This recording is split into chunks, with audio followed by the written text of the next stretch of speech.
क्या आपको जॉगिंग या रनिंग का शौक है या फिटनेस के लिए आप शुरू करना चाहते हैं? तो हमारे साथ आखिर तक बने रहिए। मैं doctor Sarika Katkuri, physiotherapist, Kalpataru physiotherapy clinic, Borivali west में प्रैक्टिस करती हूँ।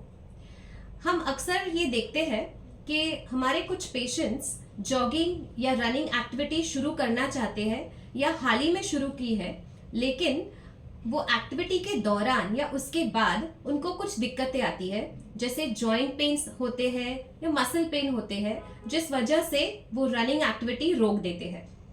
हम ये भी ऑब्जर्व करते हैं कि अब्रप्टली रनिंग करने के बाद उनके हार्ट और लंग्स पे भी प्रेशर आ सकता है, जिस वजह से उनको हाफने को होता है, यानी ब्रेथलेस फील होता है या थकान महसूस होती है, जिस वजह से भी वो ये एक्टिविटी कंटिन्यू नहीं करते हैं।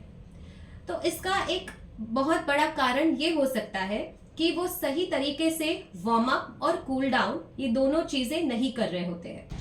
हाय, मैं डॉक्टर नारायणी। अभी हम देखते हैं कि वार्म अप एक्सरसाइजेस क्यों करनी चाहिए और उसके फायदे क्या होते हैं। तो जब आप जॉगिंग और रनिंग जैसी विगरस एक्सरसाइज करते हैं, उसमें आपका हार्ट रेट और ब्रीदिंग रेट इंक्रीज होता है। जब आप ये एक्सरसाइज सडनली स्टार्ट करते हो तो सडन इंक्रीज होने के कारण आपको तकलीफ हो सकती है। इसलिए हम वार्म अप एक्सरसाइजेस करते हैं जिसके थ्रू आपका हार्ट रेट और ब्रीदिंग रेट धीरे धीरे ग्रेजुअली इंक्रीज होता है और आपके बॉडी को प्रिपेयर करता है हैवी एक्टिविटी करने के लिए। इसके साथ ही जब आपके मसल्स और जॉइंट्स सडन मूवमेंट करते हैं तो आपको पेन हो सकता है, स्टिफनेस के कारण इंजरी हो सकती है। इसलिए वार्म अप एक्सरसाइजेस में हम हमारे मसल्स और जॉइंट्स में ब्लड सर्कुलेशन इंक्रीज करते हैं और उनमें ग्रेजुअली एक्सरसाइज करने की कैपेसिटी को इम्प्रूव करते हैं, ताकि वो जॉइंट्स और मसल्स प्रिपेयर हो रनिंग और जॉगिंग जैसी हैवी एक्टिविटी करने के लिए। इसलिए 5 to 10 minutes of warm up jogging, running, ऐसे विगरस एक्सरसाइज के पहले करना बहुत ज़रूरी होता है। ये आपकी रिकवरी में हेल्प करता है, इंजरी प्रिवेंशन के लिए हेल्प करता है, आपके जॉइंट्स पे ज़्यादा स्ट्रेस नहीं देता और आपके कार्डियो रेस्पिरेटरी सिस्टम मतलब आपके हार्ट और लंग्स को भी ये एक्टिविटी करने के लिए प्रिपेयर करता है। वार्म अप करने की वजह से हमारे बॉडी का टेम्परेचर भी ग्रेजुअली इंक्रीज होता है, ब्लड सर्कुलेशन भी ग्रेजुअली इंक्रीज होता है। ये जो टेम्परेचर राइज होता है और ब्लड सर्कुलेशन इंक्रीज होता है, ये हमारे मसल्स को, जॉइंट्स को ज़्यादा पावर देता है बेटर परफॉर्म करने के लिए। इसलिए वार्म अप करना बहुत ज़रूरी है। तो अभी हम कुछ वार्म अप एक्सरसाइजेस करके देखते हैं। याद रखिए, आपका वार्म अप 5 to 10 मिनट्स होना चाहिए और उसमें डिफरेंट जॉइंट्स, जैसे आपके पैर के सारे जॉइंट्स और शोल्डर और नेक के जॉइंट्स की मूवमेंट्स हम करते हैं। हर एक जॉइंट के लिए आप 10 to 15 रेपिटेशंस कर सकते हो हर एक एक्सरसाइज के। ओके, तो अभी स्टार्ट करते हैं। पहले हम काफ रेजेस करेंगे या हील रेजेस। ये आपके एंकल की मूवमेंट में हेल्प करेगा और उसके मोबिलिटी पे हम लोग वर्क करेंगे अभी। सो सिंपल हील रेजेस आप सपोर्ट लेके भी कर सकते हो। हील्स को ऊपर उठाना है, नीचे लेके आना है। याद रखिए, ये मूवमेंट ज़्यादा स्लो नहीं होनी चाहिए। वार्म अप के मूवमेंट्स डायनामिक यानी थोड़े फास्ट मूवमेंट्स होने चाहिए। तो इसके आप 10 to 15 रेपिटेशंस कर सकते हो। काफ रेजेस के बाद आप स्पॉट मार्चिंग कर सकते हो, जैसे जगह पे चलने की एक्सरसाइज। ये आप 30 सेकेंड्स to 60 सेकेंड्स यानी आधे से 1 मिनट तक आप कंटिन्यू कर सकते हो। इससे आपका हार्ट रेट और ब्रीदिंग रेट ग्रेजुअली इंक्रीज होगा।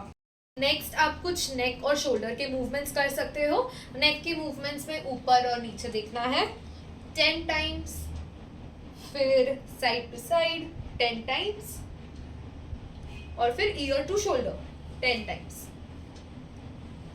इसके बाद आप दोनों कंधों के मूवमेंट्स कर सकते हो। दोनों कंधे ऊपर नीचे 10 टाइम्स और फिर रोल्स करना पीछे की तरफ और आगे की तरफ। आप इसमें आप कंफर्टेबल हो जाओ तो आप हाथ को पीछे की तरफ घुमा सकते हो एक साइड पे 10 टाइम्स ऐसे और फिर उल्टा आगे की तरफ। ये आप दोनों तरफ कर सकते हो। नेक्स्ट हम हमारे स्पाइन के लिए कुछ वार्म अप एक्सरसाइजेस करेंगे। इसमें आप दोनों हाथ सामने रख के पीछे की तरफ घूम सकते हो जितना आपको पॉसिबल है। दोनों साइड पे 10 रेपिटेशंस ऑन ईच साइड। और इसके बाद आप दोनों हाथ ऊपर आपके सर के पीछे रख के alternate knee to elbow movement कर सकते हो। आप जितना आगे झुक सकते हो उतना अच्छा। 10 repetitions on each side. Next हम कुछ लोअर बॉडी एक्सरसाइजेस करेंगे। इसमें हम स्क्वाट्स करेंगे। तो आप पैर को शोल्डर विड्थ अपार्ट रखना, शोल्डर डिस्टेंस पे, एंड आप नीचे जाना है आपको 1। आप 8 to 10 रेपिटेशंस कर सकते हो स्क्वाट्स के, आपके कन्वीनियंस के हिसाब से। और फिर दोनों पैर को थोड़ा और दूर रखना, टोज आउट, और वापस नीचे जाएंगे। इसको सुमो स्क्वाट्स कहते हैं। ये भी आप 8 to 10 रेपिटेशंस कर सकते हो। अभी आप कुछ लंजेस भी कर सकते हो। तो एक पैर आपका आगे रहेगा, दूसरा पैर पीछे। पीछे वाला पैर आप खड़ा रख सकते हो हील रेस करके, और घुटना फोल्ड करके नीचे जाना है आपको। ये आप दोनों साइड पे कर सकते हो, 8 to 10 रेपिटेशंस ईच। अब एक लास्ट एक्सरसाइज के लिए आप आपके हार्ट रेट और ब्रीदिंग रेट को थोड़ा और इंक्रीज करने के लिए जंपिंग जैक्स या हाई नीज या स्पॉट जॉगिंग कर सकते हो। जंपिंग जैक्स करने के लिए आपको दोनों पैर और हाथ साथ में यूज करने इस तरीके से, और थोड़ा फास्ट मूवमेंट करना। हाई नीज के लिए आपको दोनों हाथ सामने रखने हैं और घुटने को जितना आप ऊपर लेके आ सकते हो लेके आना है। और स्पॉट जॉगिंग के लिए आपको जगह पे ही स्लो जॉगिंग स्टार्ट करना है। That's it. तो आज के वीडियो में हमने देखा कि कोई भी हैवी या मॉडरेट एक्सरसाइज जैसे रनिंग या जॉगिंग के पहले वार्म अप करना क्यों जरूरी है, और आप वार्म अप में कौन सी एक्सरसाइजेस इंक्लूड कर सकते हैं। अगले वीडियो में हम देखेंगे कि कूल डाउन का क्या इंपॉर्टेंस होता है और कूल डाउन में कौन से स्ट्रेचेस आप कर सकते हो। तो हमारे साथ पार्ट 2 वीडियो के लिए बने रहिए। वाओ, डॉक्टर नारायणी ने हमें एक बहुत ही अच्छा वार्म अप का डेमो दिया है।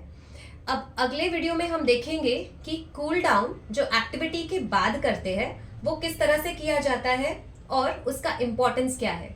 So stay tuned.